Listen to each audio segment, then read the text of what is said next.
예배가 중요하다고 했습니다. 예전에도 그랬고 또 오늘도 그렇고 앞으로도 계속 그럴 것입니다. 예배 대상 이유 또 방식이 다를 것이지만 사람은 예배하는 존재다 하는 것이죠. 하나님이 아니면 우상이 아니라면 다른 그 무엇이라도 예배의 자리에 놓는 것이 우리 사람입니다. 생각해 보세요. 전 세계 인구의 80% 이상이 종교에 속하고 있습니다. 나머지 20%도 자신에게 솔직하다면 자기가 예배하는 자리에 무엇인가를 갖고 있다는 것을 인정을 할 것입니다. 우리 예배가 정말로 우리가 믿는 바 참 하나님을 향해 있다고 하면 우리 정말로 복된 것입니다. 그렇지 않겠습니까? 거기에서 더 나아가서 우리가 드리는 예배의 이유와 방식까지도 우리가 경배하는 그 하나님의 뜻에 맞는다면 우리가 받을 복은 더 커질 것입니다. 그런 뜻에서 우리가 계속 살펴보는데 성경이 전하는 바 누구든지 하나님 앞에 나아가는 데 있어서 또 하나님과 살아있는 교제를 갖는 데 있어서 상한 마음과 통회하는 심령이 중요합니다. 그것이 우리가 지난주에 들은 말씀입니다. 단순히 예배에 참석하는 것만이 아니라 깨진 심령과 부서진 마음으로 하나님께 나아오는 것이 중요하다 하는 것이지. 이거는 다윗처럼 큰 죄를 범한 죄인만이 아니라 복음을 제대로 이해한 사람이라면 누구나 고백하고 인정할 내용이죠. 자, 복음을 제대로 듣는다 하는 것은 이 자신의 죄와 또 하나님의 베푸신 은혜에 대한 고백과 깨달음이 있어요. 얼마 전에 돌아가신 팀 켈러 목사님이 계신데 그분이 이것을 아주 잘 표현했습니다. 이렇게 말했죠. 복음은 이것이다. 우리 한번 읽어볼까요? 시작. 복음은 바로 이것입니다.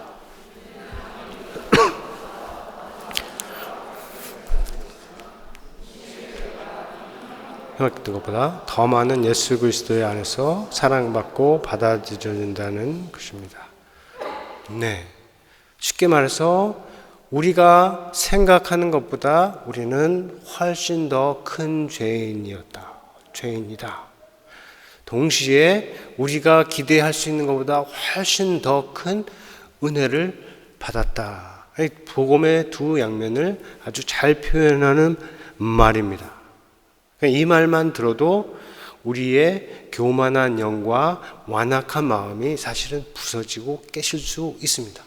말만 아니라 이걸 정말로 삶에서 경험을 한다면 내가 얼마나 큰 죄인인지 인정하고 내게 베풀어진 그리스도 안에서 내게 베풀어진 하나님의 사랑이 은혜가 얼마나 큰지 그것을 제대로만 안다면 정말 마음이 깨지고 하나님 앞에서 겸손한 마음, 심령을 가질 수가 있습니다.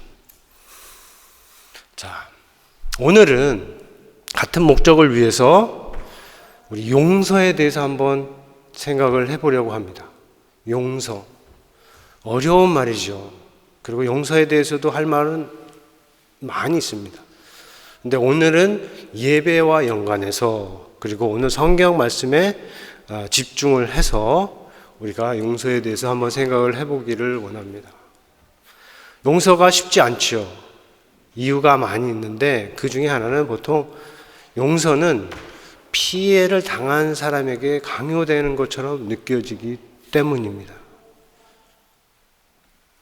하지만 예배의 자리로 나아가는 데 있어서 아까 말한 하나님과의 살아있는 교제를 위해서는 지난주에 살펴본 회개만큼 중요한 것이 이 용서이다.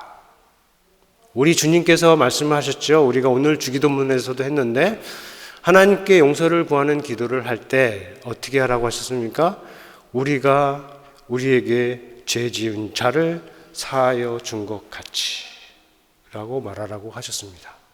그리고 그 앞서 말씀하시기를 만약에 예물을 제단에 드리려고 할 때 만약에 형제에게서 원망 들을 만한 일이 생각나거든 예물을 제단에 두고 먼저 가서 그 형제와 화목하고 그리고 와서 예물을 드리라 라고 말씀을 하셨기 때문에 예수님이 보실 때 이 화목해함이 얼마나 중요한지 예배의 자리로 나오는 사람에게 있어서 우리가 알 수가 있어요. 이 화목해야 한다. 화목이라는 것에는 사실 사과하고 아니면 회개하고 그리고 용서하는 게 같이 있어요. 사과하는 거, 그 다음에 용서하고. 그게 화목이잖아요. 잘못한 사람은 미안하다고 하고 또 잘못을 당한 사람은 그걸 용서하고 하는 이 있는데 요 사과하고 용서가 사실 참 어려운 일입니다. 우리가 잘 알죠? 그리스도인들 중에서도 찾아보기 쉽지가 않습니다. 교회에서도 찾아보기 쉽지 않은데 있다면 참으로 아름다운 모습이 진정한 사과와 또 참된 용서이죠. 이게 어려운 이유가 많이 있어요. 하지만 많이 있는데 그 중에 한 이유라는 것은 이 사과하는 것 그리고 용서하는 것 인간의 자연적인 본성 그 본성과 맞지 않기 때문이에요. 우리 성경이 말하는 죄된 본성과 맞지 않습니다. 사과하고 용서하는 것. 자, 베드로에게 질문이에요. 오늘 본문의 첫 번째 말이죠. 한번 볼까요? 베드로가 예수님께 와서 이렇게 물었습니다. 주여, 형제가 내게 죄를 범하면 몇 번이나 용서하여 주리까? 그 다음에 붙이는 말이 7번까지 하오리까? 이렇게 묻습니다. 자, 이 질문은 몇 번 용서할까요? 라는 질문이기도 하지만 조금 더 자세히 보면 용서라는 것이 베드로와 같은 사람에게도 인간 본성에 잘 맞지 않는 거다. 베드로에게는 7번이 맥시멈이에요. 최고의 숫자, 완전 수가 7번이 잘 맞지 않는다는 것. 그 다음에 이 용서라는 것도 주님에게서 듣고 배워야 하는 것이다. 하나님의 사랑도 듣고 보고 배워야 하는 것처럼 이 진참 용서라는 것도 주님으로부터 듣고 배워야 하는 것이다 하는 것을 이 질문에서 우리가 볼 수가 있습니다. 자, 베드로 질문에 대한 주님의 대답은 간단하죠. 같이 읽어보겠습니다. 예수님의 말씀인데 함께요. 7번뿐 아니라 7번을 7번까지라도 할지니라. 네, 앞에서 말한 용서하기가 어려운 우리의 상황을 고려할 때 정말로 도전이 되는 말씀이에요.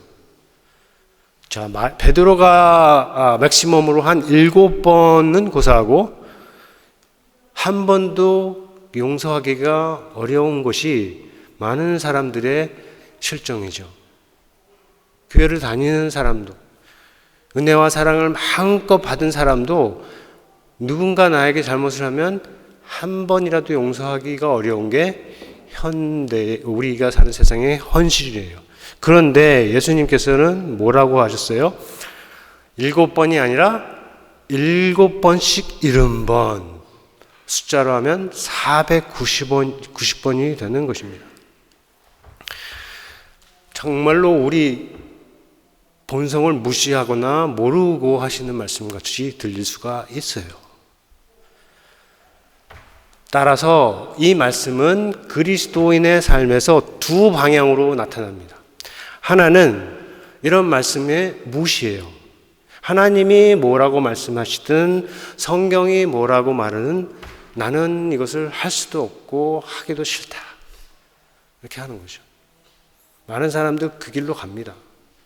근데 다른 길은, 다른 하나는 성령의 능력으로 이 말씀에 순종을 하는 거예요. 내 힘으로는 하기 싫고, 내 힘으로는 할 수도 없지만, 내 힘으로는 할 수도 없지만, 주님께서 말씀하시니 그 말씀에 순종하는 거예요. 그럴 때 그 말씀에 함께 하시는 성령님께서 도우시는 거죠. 자, 많은 사람들이 가지 않는 길일지라도 우리는, 여러분은 이 길로 갈 수 있기를 바랍니다. 만일 여러분 안에 왜 내가 그 사람을 용서해야 하는지 묻고 싶다면, 그리고 그에 대한 답을 정말로 얻고 싶다면, 이어서 말씀하시는 예수님의 비유, 오늘 본문이 내 상당 부분이 담고 있는 이 비유를 잘 들어보시면 됩니다. 한번 들어보시고 답을 한번 찾아보세요. 자, 이 비유에는 네 주인공이 나옵니다. 임금이 나오고, 종이 나오고, 그리고 그의 동료가 나오고, 또 그의 동료들이 다른 종들로 나옵니다. 자, 임금이 결산을 한다고 해요. 그런데 그 앞에 한 종이 왔는데 그는 갚아야 할 게 10,000달란트라고 합니다. 보니까 그가 그것을 다 갚을 수 없어요. 그래서 내 몸과 내 아내와 내 자식들을 다 팔아서 빚을 갚으라, 이렇게 얘기를 하죠. 그때 종이 어떻게 합니까? 무릎을 꿇고 간구하죠. 참아달라, 기다려달라, 제가 모두 다 갚겠습니다 라고 간청을 해요. 그때 주인이 어떻게 합니까? 그를 불쌍히 여겨서 그의 빚 10,000달란트를 탕감해주고 그를 놓아 보내줍니다. 이게 첫 번째 장면이에요. 두 번째 장면은 이 사람이, 이 종이 밖으로 나가서 자기에게 100데나리온의 빚을 진 사람을 만났습니다. 자, 원론으로 보면 우연히 만난 거일 수도 있고 찾아가서 만난 것도 될 수 있습니다. 어느 것이든 만났는데 목을 잡았다고 그래요. 목을 잡고 빚을 갚으라고 합니다. 그러자 이 목이 잡힌 동료도 아까 이 종이 주인에게 한 것처럼 참아달라, 기다려달라, 내가 갚겠다라고 간청을 하죠. 하지만 그 임금 주인과 다르게 이 종은 동료의 간청을 들어주지 않고 그를 감옥에 갇게 합니다. 오늘날로 말하면 고소해서 감옥에 갇히게 한다는 것이죠. 자, 이것을 본 다른 종들이 몹시 딱하게 여겼다고 하는 거죠. 그것을 본 종들이 마음이 안 좋았다는 거죠. 그래서 주인에게 보고합니다. 자, 주인이 어떻게 했습니까? 그 종을 다시 불러서 세우고 악한 종아라고 말을 하죠. 악한 종아라고 말하고 그를 감옥에 가두고 그가 가진 빚, 탕감받은 그 모든 빚을 다 갚을 때까지 감옥에 가두라고 명령을 합니다. 이 비유를 마치면서 예수님께서 35절에서 말씀하시기를 너희가 각각 마음으로부터 형제를 용서하지 아니하면 나의 하늘 아버지께서도 너희에게 이와 같이 하시리라 하는 것입니다. 자, 이게 비유의 내용인데 우리가 아까 처음에 제기했던 질문에 대한 답을 찾으셨나요? 우리가 물었습니다. 왜 우리에게 죄 지은 자를 용서해야 주는지, 어떻게 우리가 한 번도 아니고 7번 490번을 용서할 수 있을까라고 물었죠. 그 질문에 대해서 이 비유가 주는 첫 번째 답은 이것입니다. 우리처럼 예수를 믿고 죄 사함을 받는 사람은 그리스도인은 이 비유 속에서 1만 달란트의 빚을 탕감받은 사람과 같고, 우리가 용서해야 할 형제의 죄는 그에게 100데나리온의 빚을 진 동료와 같기 때문이다. 우리가 그래서 용서해야 하고 용서할 수 있다. 이 비유만 제대로 이해하면 그렇습니다. 자, 그런데 이 비유 속에 얼마나 큰 수치가 숨겨져 있는지 알아보기 위해서 우리가 잠시 산수를 해볼 수가 있습니다.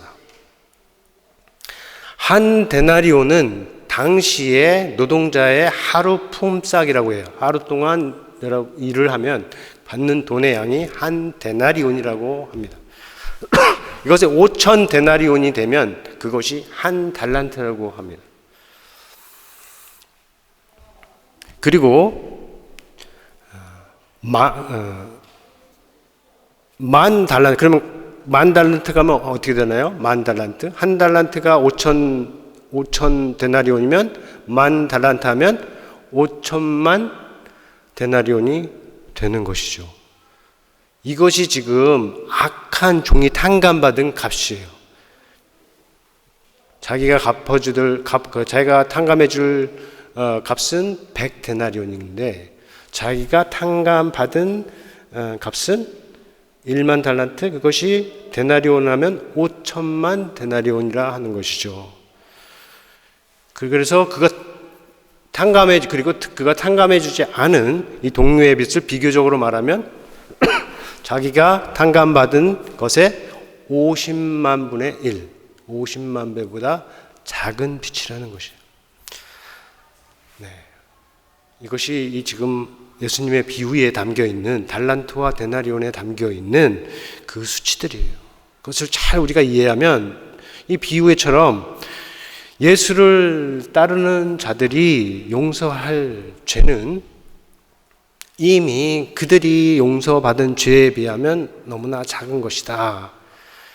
따라서 7번뿐만 아니라 70번씩 7번까지도 또 그 이상도 용서할 수 있다 하는 것이 지금 주시는 예수님의 하나님의 말씀이에요. 네. 앞에서 말씀드렸듯이 여러분이 용서하고 싶은 사람, 용서해야 될 사람, 여러분에게 죄를 범한 사람을 생각할 때 참으로 어려운 말씀으로 들릴 수 있지만 이 비유가 여러분 마음에 깊이 들어갈 수 있게 바랍니다. 이 두 번째 답은 뭐냐면 이 마음으로부터 있어요. 마음으로부터. 35절 마지막 절에서 예수님께서 말씀하시죠. 너희가 각각 마음으로부터 형제를 용서하지 아니하면,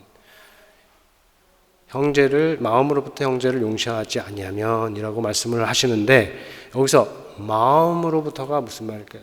마음으로부터 진심으로, 진정으로,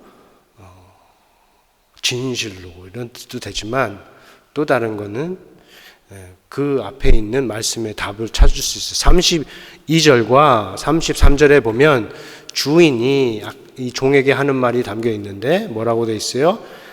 악한 종아, 내가 빌기에 내가 내 빚을 전부 탕감하여 주었거늘 내가 너를 불쌍히 여긴 것 같이 너도 내 동료를 불쌍히 여김이 마땅하지 아니하냐. 그래서 불쌍히 여김이 몇 번 나올까요? 2번이나 나와요. 이 주인에게 중요한 것은 단순히 빚을 탕감해 주셨다는 게 아니고 불쌍히 여겼다는 겁니다. 이 불쌍히 여기는 마음이 중요해요. 악한 종이라고 하는 것은 뭐예요? 동료의 빚을 탕감해 주지 않고 그를 감옥에 넣었다 기 때문이에요. 그런데 그것이 전부는 아니죠. 주인이 지금 이런 말을 하는 주인에게서 볼 때는 그가 마땅히 가야 할 것으로 기대되는 그 길로 가지가 않은 것이 문제예요. 자기가 얼마나 큰 빚을 탕감받았는지 까먹고 기억하지 않고 또 자기가 주인에게 한 것처럼 자기에게 비는 동료의 간절한 간청 소리도 들어주지 않고, 왜냐하면 그에게는 그가 받은 불쌍히 여기는 주인의 마음이 없었기 때문이죠. 그 길이 종이 갔어야 할 길이고, 사실은 이 말씀을 듣는 우리도 가야 할 길입니다. 빚을 탕감해준 은혜만 아니라 그러한 은혜를 베푼 마음도 갖고 닮는 것이죠. 그 닮아야 할 주인의 마음이라는 것은 다시 말하면 참아달라고 하는 일을 불쌍히 여기는 마음, 긍휼의 마음이다.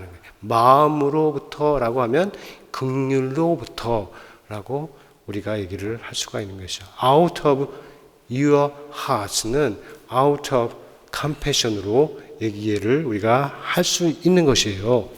그러니까 10,000달란트를 탕감받은 사람은 그에게 100데나리온의 빚을 진 사람이 간청할 때 그를 불쌍히 여기고 그의 빚을 탕감해 주는 것. 이거는 주인이 그리고 또 그것을 본 모든 종들이 기대하는 바인데 어떻게 했습니까? 못했죠. 그렇게 하지 않았습니다. 그렇게 함으로 그의 속에 있는 악한 것이 밖으로 드러났고 결국 주인에게 다시 불려가서 탕감받은 빚 모두를 다 갚을 때까지 감옥에 갇히게 된 것이죠. 그리고 우리도 마음으로부터 형제를 용서하지 아니하면 그와 같을 것이라고 예수님께서 지금 말씀을 하고 계십니다. 물론 이것이 전부가 아니에요. 앞에 15절만 가더라도 예수님은 형제가 잘못하는 것에 대해서 다른 말씀을 주십니다. 형제가 잘못하면 그에게 가서 둘이 얘기하라. 말을 들으면 좋지만 듣지 않으면 두세 사람이 함께 가라. 그것도 안 들으면 교회에 알려라. 교회도의 말도 듣지 않으면 어떻게 하라고요? 이방인과 세리처럼 여기라. 이런 말씀은 바로 하고 있어요. 그러나 오늘은 이 용서에 대해서 오늘 말씀에 집중을 해서 듣는 건데 여기에 우리가 기억해야 될 엄청난 하늘의 진실이 담겨 있는 겁니다. 세상의 모든 사람이 제일 힘들어하는 것 중에 하나가 용서하기죠. 하지만 오늘의 이 비유를 잘 들으면 우리가 그 어려움에서 해방될 수가 있습니다. 네. 자, 예수님께서 그런데 막판에 이런 말씀하셨죠. 나의 하늘 아버지도 이와 같이 하시리라. 뭐예요? 임금처럼 용서하지 않고 감옥에 가두신다. 이렇게 말씀을 하시는 거잖아요. 자, 어떻게 그럴 수 있을까? 이게 무슨 말이죠? 한번 생각해 보세요. 지난주에도 전했는데 우리가 받은 복음에 따르면 우리는 예수 그리스도의 이름을 믿으면서 모든 죄가 다 사해진 거잖아요. 다 사해졌는데 어떻게 그렇게 하신 하나님이 다시 우리가 잘못을 한다고 이렇게 해주십니까? 아니, 비유적으로 말하면 왜 7번씩 70번까지도 용서하라고 하셨는데 이 비유 속의 임금은 종이 단 한 번 잘못을 했을 때 용서하지 않고 감옥에 가두셨는가? 이렇게 물을 수도 있잖아요. 잘 생각했습니다. 맞습니다. 우리가 예수 믿으면서 회개하고 그리고 그 회개에 들어봐 구속 곧 죄사함을 다 받았어요. 우리의 모든 죄를 다 용서를 받았습니다. 그렇지만 용서를 다 받은 우리와 같은 사람들도 어떻게 해요? 여전히 죄를 범한다 하는 것이죠. 그래서 베드로가 어떻게 말했습니까? 내 형제가 내게 죄를 범하면, 예수님도 그 앞에서 형제가 죄를 범하면, 여기서 말하는 형제는 다 예수를 믿는 사람들이에요. 교회의 성도를 말하는 거예요. 그들이 죄를 범하는 거예요. 그러니까 믿음 안에서, 믿음의 형제 안에서 서로에게 죄를 범하는 겁니다. 우리가 교회 생활을 같이 하면 서로에게 잘못을 하고 서로를 힘들게 할 수가 있습니다. 아프게 할 수가 있어요. 그런 것들은 모두 다 어떻게 해요? 용서받을 수 있다. 용서할 수 있다. 종들끼리는. 그런데 서로 용서하지 않는다. 그러니까 용서하지 않는다. 그런 경우는 지금 예수님께서 말씀하시듯이 하늘 아버지도 그를 용서하지 않을 것이다 하는 것이죠. 정말 큰 도전이 되는 말씀이에요. 다른 죄는 다 용서해 주시는데 용서하지 않는 죄는 용서하지 않는다. 그렇죠. 정말 큰 도전이 되는 건데 오늘 마음에 여러분들이 갖고 가시기를 바랍니다. 용서를 할 수 있다는 것도 생각하고 또 용서를 하지 않는 것이 정말로 하나님에게 큰 죄가 되는 거구나 라는 것도 같이 해드릴 수가 있기를 바랍니다. 그래서 이 도전의 말씀이 여러분으로 하여금 대적하게 하는, 하나님을 대적하거나 서로를 대적하는 그런 사탄의 도구가 아니라 기쁨으로 순종하게 하는 성령의 도우심을 받는 도전의 말씀이 되기를 바랍니다. 그래서 한번 생각을 해보세요. 이 시간 내려놓는 마음으로 여러분이 용서해야 될 사람이 있는지 그 사람을 오늘 말씀에 맞춰서 그 자리에다 놓고 아버지여 내가 용서해야 한다면 용서할 수 있는 마음과 능력을 주세요 라고 기도할 수 있습니다. 만약에 내가 용서해야 되지 않을 사람이라면 하나님의 백성이 아닌 다른 영에 끌려서 하는 거라면 아버지 정확하게 볼 수 있는 지혜를 주시고 가서 내가 다루게 하옵소서 이렇게 기도를 하실 수 있기를 바랍니다. 중요한 것은 오늘 말씀에 따라서 여러분이 지금까지 용서하지 못한 한 사람, 그 한 사람 너무 큰 죄를 내게 보면서 아직도 내가 극복하지 못하는 그 한 사람 지금 마음에 생기고 오늘 말씀에 따라서 마음으로부터 그를 용서할 수 있는 여러분 그 길로 갈 수 있기를 예수님의 이름으로 축원하면서 그거를 가지고 우리가 교dom의 기도 시간을 갖겠습니다.